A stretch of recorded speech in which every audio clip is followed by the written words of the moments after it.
प्रधानमंत्री नरेंद्र मोदी आज international dairy federation world dairy summit का उद्घाटन करेंगे। आज सुबह लगभग 10:30 बजे India expo centre and mart greater Noida में उद्घाटन कार्यक्रम को आयोजित किया जाएगा। सीएम योगी भी इसमें शिरकत करेंगे। वहीं आज शाम लगभग 6:15 पर गृह मंत्री अमित शाह भी वर्ल्ड डेयरी समिट में शिरकत करेंगे।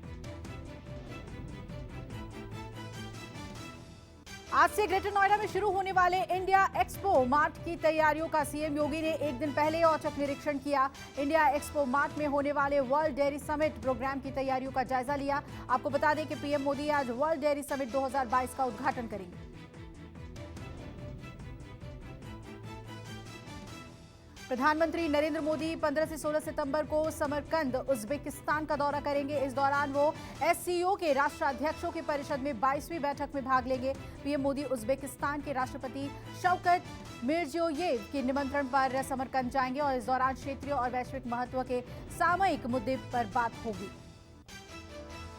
विदेश मंत्री एस जयशंकर सऊदी अरब की आधिकारिक यात्रा पर हैं। आज एस जयशंकर की यात्रा का आखिरी दिन है। विदेश मंत्री एस जयशंकर द्विपक्षीय संबंधों की व्यापक समीक्षा करेंगे। साथ ही पीएसएससी समिति के 4 संयुक्त कार्य समूहों के तहत प्रगति पर चर्चा करेंगे। आपको बता दें कि एस जयशंकर 10 सितंबर को सऊदी अरब की यात्रा पर रवाना हुए थे। कांग्रेस की भारत जोड़ो यात्रा तेजी से आगे बढ़ रही है। शाम 5 बजे कांग्रेस की पदयात्रा सेंट मयंस स्कूल से आगे के लिए बढ़ जाएगी और कई स्थानों से होती हुई शाम 7 बजे एल्सास कन्वेंशन सेंटर में भारत जोड़ो यात्रा रात्रि विश्राम के लिए रुकेगी। वहीं काज हकुटोटब में रात के पड़ाव के बाद यात्रा अगले दिन सुबह आगे के लिए प्रस्थान करेगी। मिशन 2024 को लेकर साउथ में भी बीजेपी के खिलाफ गठजोड़ तैयार करने की कवायद तेजी से आगे बढ़ रही है। केसीआर और एचडी कुमारस्वामी की हैदराबाद में एक बैठक हुई जिसमें कहा गया कि बीजेपी के भावनात्मक मुद्दों को उभारने वाली राजनीति के खिलाफ किसानों के और दूसरे जरूरी मुद्दों की राजनीति करने वाले एक वैकल्पिक फ्रंट की दक्षिण में जरूरत है, जिसके अनुयायी केसीआर करेंगे। 2 दिवसीय अहमदाबाद दौरे पर केजरीवाल व्यापारी, ऑटो ड्राइवर, सफाई कर्मचारी और वकीलों समेत समाज के अलग अलग वर्गों के साथ टाउन हॉल में मीटिंग करेंगे। सुबह 11 बजे टाउन हॉल में ऑटो ड्राइवर्स को संबोधित करेंगे। दोपहर 12:30 बजे शहर के ट्रेडर्स के साथ आपके राष्ट्रीय संयोजक केजरीवाल मीटिंग करेंगे। वहीं शाम 4 बजे वकीलों के साथ बैठक करेंगे। शराब घोटाले की जांच झेल रही दिल्ली सरकार पर अब लो फ्लोर बसों की खरीद में भी भ्रष्टाचार का आरोप लगा है। एलजी वीके सक्सेना ने मामले की सीबीआई जांच को मंजूरी दे दी है। शिकायत डीटीसी के मुख्य सचिव नरेश कुमार ने 9 जून को दर्ज कराई थी। हालांकि पिछले साल शिकायत के बाद बस खरीद का टेंडर रद्द कर दिया गया था। उधर आम आदमी पार्टी ने सीबीआई जांच के जवाब में कहा कि एलजी खुद भ्रष्टाचार के कई गंभीर आरोपों का सामना कर रहे हैं। ध्यान हटाने के लिए वो ऐसे काम कर रहे हैं। अब तक सीएम, डिप्टी सीएम और स्वास्थ्य मंत्री के खिलाफ हुई जांचों का कोई नतीजा नहीं निकला है। उन्होंने अब चौथे मंत्री के खिलाफ शिकायत की है। उन्हें पहले अपने खिलाफ भ्रष्टाचार के आरोपों का जवाब देना चाहिए। वहीं बीजेपी सांसद मनोज तिवारी ने एलजी के एक्शन पर आम आदमी पार्टी पर करारा वार किया। मनोज तिवारी ने कहा कि केजरीवाल एंड गैंग की पहचान ही भ्रष्टाचार, झूठ, चोरी, ऊपर से सीनाजोरी वाली बन गई है। देश की राजधानी दिल्ली में एनसीपी के राष्ट्रीय अधिवेशन में एक बड़ा ड्रामा देखने को मिला। दरअसल शरद पवार के भतीजे और महाराष्ट्र के पूर्व उप मुख्यमंत्री अजीत पवार कथित तौर पर शरद पवार के सामने ही अधिवेशन के बीच में उठकर चले गए। दरअसल महाराष्ट्र एनसीपी के अध्यक्ष जयंत पाटिल को उनके सामने बोलने का मौका दिए जाने के बाद वो बीच में ही वहां से चले गए। गुलाम नबी आजाद ने बारामूला रैली में संविधान के अनुच्छेद 370 को लेकर भी एक अहम बात कही। उन्होंने कहा कि मुझ पर आरोप लगता है कि मैं विपक्ष का नेता होने के नाते अनुच्छेद 370 को वापस लागू नहीं करवा सकता। मेरे पास संसद में संख्या बल कहां से आएगा? मैं राजनीतिक लाभ के लिए कभी लोगों को बेवकूफ नहीं बनाता। मैं कभी उस बात का वादा नहीं करता जो मेरे लिए संभव नहीं है। भारत चीन बॉर्डर पर बनाए गए अस्थायी निर्माण पर आज उसे पूरी तरीके से ढहा दिया जाएगा। भारत और चीन के गोगरा हॉट स्प्रिंग्स के क्षेत्र में अपने अस्थायी निर्माण तोड़ने पर सहमति जताई है। दोनों देशों के समझौते के मुताबिक इस क्षेत्र में निर्माण का ध्वस्तीकरण किया जा रहा था, जिसकी प्रक्रिया 8 सितंबर को सुबह 8:30 बजे शुरू हुई थी, जो आज पूरी कर ली जाएगी। आज ज्ञानवापी मामले में सुनवाई पर वाराणसी कोर्ट का फैसला आएगा। ज्ञानवापी श्रृंगार गौरी पर फैसले के पहले वाराणसी में धारा 144 लागू कर अलर्ट घोषित किया गया है। काशी विश्वनाथ मंदिर के साथ लगी ज्ञानवापी मस्जिद को लेकर विवाद पर अब सबकी नजरें आज आने वाले फैसले पर टिकी हुई है। कोर्ट फैसले के बाद ही ज्ञानवापी मंदिर मस्जिद विवाद का भविष्य तय होगा। पश्चिम बंगाल में बीजेपी ने जुलूस के दौरान हमला करने और बमबाजी करने का आरोप टीएमसी पर लगाया है। बीजेपी का आरोप है कि पुलिस के मौके पर मौजूद होने के बावजूद बीजेपी कार्यकर्ताओं पर लाठीचार्ज किया गया। तनाव को देखते हुए कूच बिहार जिले के सीतलकुची में भारी पुलिस बल की तैनाती हुई है। हालांकि तृणमूल ने बमबारी के आरोपों से इनकार किया है। रायपुर में आरएसएस की अखिल भारतीय समन्वय बैठक का आज आखिरी दिन है। आरएसएस प्रमुख मोहन भागवत ने 36 अनुषंगिक संगठनों के प्रमुख पदाधिकारियों के साथ चर्चा की है। बीजेपी अध्यक्ष नड्डा भी इस समन्वय बैठक में शामिल थे और अखिल भारतीय स्तर की ये व्यापक समन्वय बैठक हर साल आयोजित होती है। बीजेपी नेता कपिल मिश्रा ने ट्वीट कर दिल्ली के डिप्टी सीएम और शिक्षा मंत्री मनीष सिसोदिया पर निशाना साधा। कपिल मिश्रा ने कहा कि वो हरीश खुराना और नीलकांत बख्शी के साथ एंटी करप्शन ब्रांच जाएंगे, जहां सिसोदिया के खिलाफ स्कूलों में घटिया निर्माण सामग्री मार्केट से कई गुना ज्यादा दामों पर खरीदने, नियमों का उल्लंघन और भ्रष्टाचार की शिकायतों पर बयान दर्ज होगा।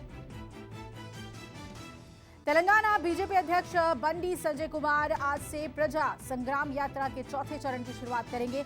पदयात्रा गणेश निमज्जनम और विजयदशमी नवरात्रि उत्सव के मद्देनजर 10 दिनों की होगी और 22 सितंबर को समाप्त होने वाली पदयात्रा कुतुबुल्लापुर, कुकुटपल्ली, सिकंदराबाद, छावनी, मलकाजगिरी, मेडचल, उप्पल, एलबी नगर और इब्राहिमपट्टनम विधानसभा क्षेत्र से होकर गुजरेगी। द्वारिका और ज्योतिर्मठ के शंकराचार्य स्वामी स्वरूपानंद सरस्वती का निधन हो गया। शंकराचार्य लंबे समय से बीमार चल रहे थे। शंकराचार्य के अंतिम दर्शन के लिए परमहंसी आश्रम में भक्तों का तांता लगना शुरू हो गया है।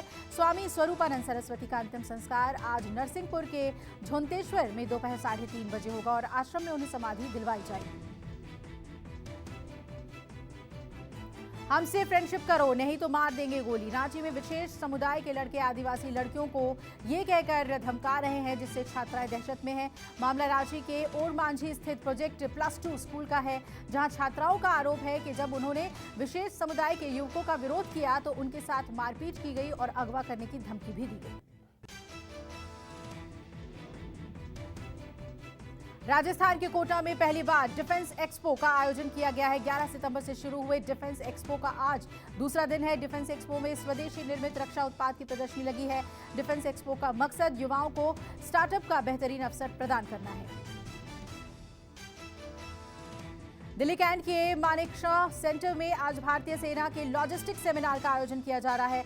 आज सुबह 11:30 बजे भारतीय सेना सामंजस्य से शक्ति पर संगोष्ठी आयोजित की जाएगी, जिसमें रक्षा मंत्री राजनाथ सिंह का संबोधन होगा।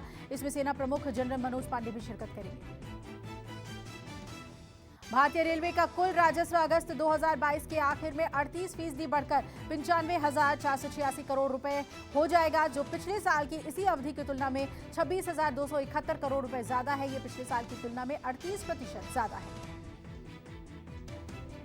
आजम खान के बेटे अब्दुल्ला आजम के जन्म प्रमाण पत्र मामले में आज सुनवाई होगी। कोर्ट अब्दुल्ला आजम के 2 प्रमाण पत्र मामले पर MP MLA कोर्ट में सुनवाई करेगा। इसके अलावा पासपोर्ट मामले में 21 सितंबर और पैन कार्ड मामले में 23 सितंबर को सुनवाई होनी है। जन्म प्रमाण पत्र मामले में आजम खान, उनकी पत्नी तंजीम फातिमा, अब्दुल्ला आजम आरोपी हैं।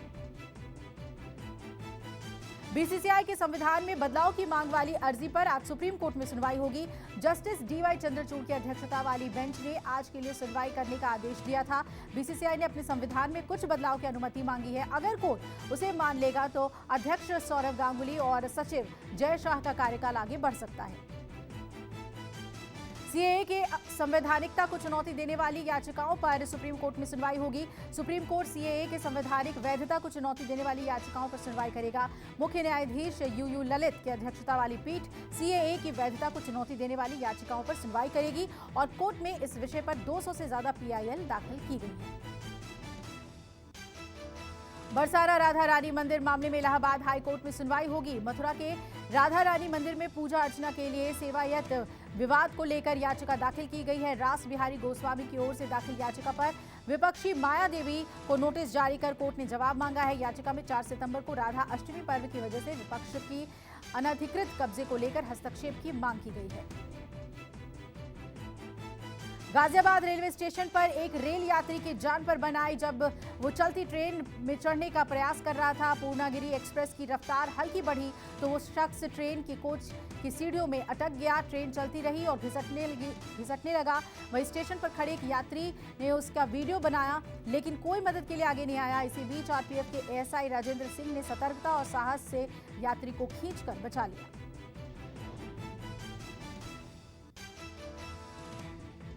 दिल्ली विश्वविद्यालय में दाखिले के लिए आज शेड्यूल जारी किया जाएगा। दिल्ली विश्वविद्यालय आज दोपहर 12:30 बजे डीयू में दाखिले से जुड़ी जानकारी साझा करेगा। आपको बता दें कि डीयू में इस बार दाखिले में common university entrance test score के माध्यम से की जाएगी। यूपी में बिजली की समस्या के लिए उपभोक्ताओं को ऑफिस के बार चक्कर नहीं काटने होंगे। बिजली उपभोक्ताओं की समस्या के समाधान के लिए सरकार आज से विशेष कदम उठाने जा रही है। इसके लिए निकटतम उपकेंद्र और बिलिंग केंद्र पर विशेष कैंप लगाए जाएंगे।